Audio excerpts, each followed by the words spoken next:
蘇振邦書整物理治療師，今日想教大家做嘅咧就係股直肌同埋膕繩肌嘅伸展運動。第一幅照片咧就係股直肌 rectus femoris，而第二張圖片咧就係嗰啲嘅英文嘅翻譯，你可以慢慢參考。第三張圖片咧就係股直肌綠色嗰個嘅肌肉。第一個咧係股直肌嘅運動，咁咧你首先咧就屈起嗰個嘅小腿，咁但係最緊要咧嗰個嘅大腿係同嗰個腰骨成直線嘅，因為呢個肌肉咧係由盤骨伸展到去小腿。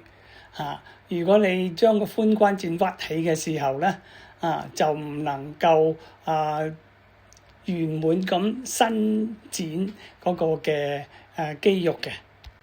如果你做得正確嘅話咧，你大腿前邊嘅股直肌咧會有好大嘅張力。你要拉行20至到30秒，當然啦，要視乎你嗰個嘅忍耐力啦。仲有咧，最好咧就係嗰個嘅腳踭啦，能夠掂到嗰個嘅臀部。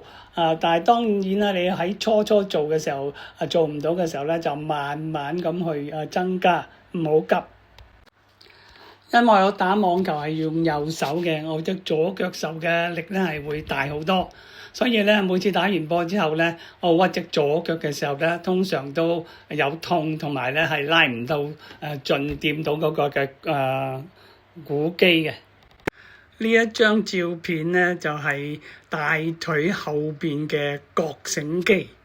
咁咧另外一張照片咧就係佢嘅翻譯。你哋有時間咧就慢慢去對比。